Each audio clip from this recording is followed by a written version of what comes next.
I know sometimes it feels like the news comes at us so fast every day that we miss some of the important stuff. So I wanted to put this video out to read some content to you that you might miss. This just came out within the last hour and it was a tweet or an X post. I gotta get used to saying that. It was an X post by the House Judiciary GOP, who previously had an investigation and some hearings with Mark Zuckerberg. And this was a letter that Mark Zuckerberg put out, I think it was today. And I wanted to read it to you because it is so important. I don't want you guys to miss it. Mark Zuckerberg just admitted 3 things. 1, the Biden-Harris administration pressured Facebook to censor Americans. 2, Facebook censored Americans. And 3, Facebook throttled the Hunter Biden laptop story. Big win for free speech. Try not to say "I told you so" to your friends who only watch CNN all day. But I'm going to read you the letter from Mark Zuckerberg so you have full context. Bear with me while I read it from my screen.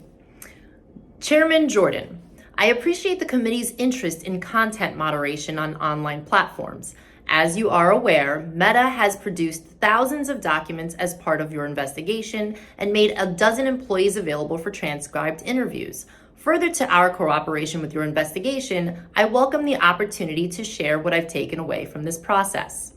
There's a lot of talk right now around how the US interacts with companies like Meta, and I want to be clear about our position. Our platforms are for everyone. We're about promoting speech and helping people connect in a safe and secure way. As part of this, we regularly hear from governments around the world and others with various concerns around public discourse and public safety. In 2021, senior officials from the Biden administration, including the White House, repeatedly pressured our teams for months to censor certain COVID-19 content, including humor and satire, and expressed a lot of frustration with our teams when we didn't agree. Ultimately, it was our decision whether or not to take content down, and we own our decisions, including COVID-19 related changes we made to our enforcement in the wake of this pressure. I believe the government pressure was wrong, and I regret that we were not more outspoken about it. I also think we made some choices that, with the benefit of hindsight and new information, we wouldn't make today.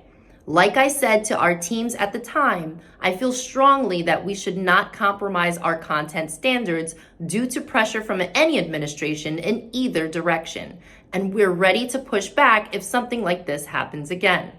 In a separate situation, the FBI warned us about a potential Russian disinformation operation about the Biden family and Burisma in the lead up to the 2020 election. That fall, when we saw a New York Post story reporting on corruption allegations involving then Democratic presidential nominee Joe Biden's family, we sent that story to fact checkers for review and temporarily demoted it while waiting for a reply. It's since been made clear that the reporting was not Russian disinformation, and in retrospect, we shouldn't have demoted the story. We changed our policies and processes to make sure this doesn't happen again.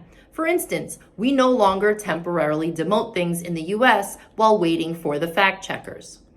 Apart from content moderation, I want to address the contributions I made during the last presidential cycle to support electoral infrastructure. The idea here was to make sure local election jurisdictions across the country had the resources they needed to help people vote safely during a global pandemic. I made these contributions through the Chan Zuckerberg Initiative. They were designed to be nonpartisan, spread across urban, rural, and suburban communities. Still, despite the analyses, I've been showing otherwise. I know that some people believe this work benefited one party over another. My goal is to be neutral and not play a role in one way or another, or to even appear to be playing a role. So I don't plan on making a similar contribution this cycle. Respectfully, Mark Zuckerberg.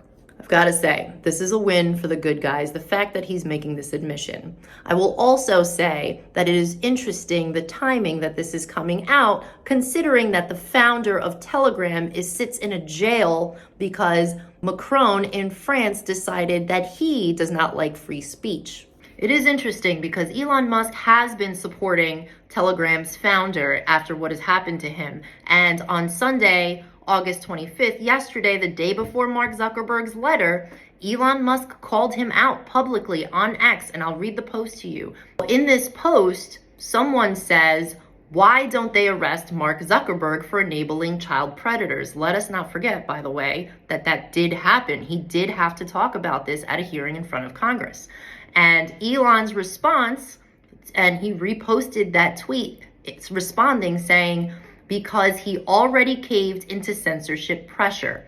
Instagram has a massive child exploitation problem, but no arrest for Zuck as he censors free speech and gives governments backdoor access to user data. So for those out there who say nothing's happening, there's never any justice, this is a 24-hour turnaround from Elon Musk calling out Mark Zuckerberg to Mark putting out this letter admitting all of the things that Meta did to the public. Your voice matters. Public pressure works.